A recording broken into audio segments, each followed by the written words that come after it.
Hello everyone, আসসালামু আলাইকুম। কেমন আছেন আপনারা সবাই? আশা করি ভালো আছেন।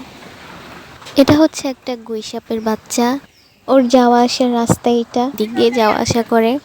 এখনও এসে দেখে যে এখানে ধান শুকানো, গরম ধান। তো একটু রোদ পোহাচ্ছিল আমাদের ধানের উপরে এসে।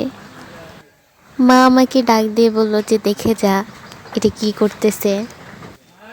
ও এই বাড়িতেই থাকে। মানুষ দেখে এটির পেছনে লুকায় গেছে।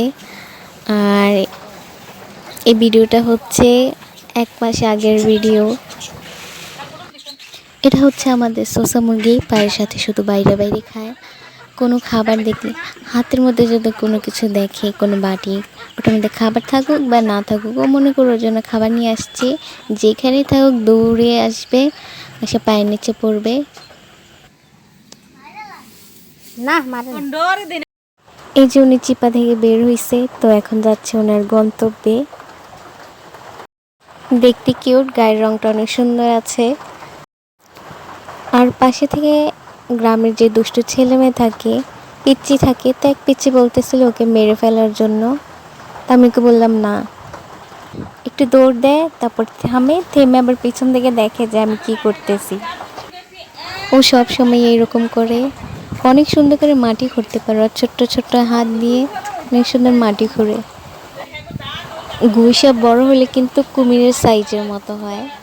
কুমির থেকে হালকা একটু একটু ছোট, কিন্তু ও দেখতে পুরা কুমিরের মতো হয় একদম।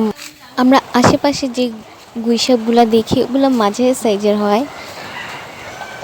বন জঙ্গলের যে গুইসাপগুলো হয় ওগুলো অনেক বড় হয়। আমি একদিন যাচ্ছি, তো হঠাৎ করে দেখি আমার সামনে, আমি তো একটা দৌড় মারছি। বনের ভিতর থেকে লোকালয়ে চলে আসছিল।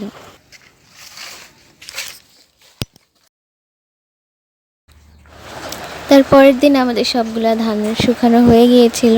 তো এই যে আমরা বস্তায় ভরে রেখে দিয়েছি। আর আমাদের মুরগিটা কোথায় বসে আছে।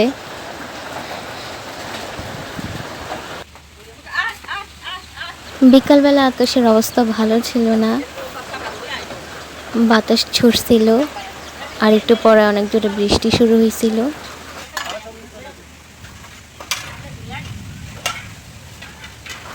তো আজ এই পর্যন্ত। সবাই ভালো থাকো, সুস্থ থাকো, আর আমার চ্যানেলটি সাবস্ক্রাইব করে দিও, আর ভিডিওতে লাইক, শেয়ার ও কমেন্ট করে দিও। আল্লাহ হাফেজ।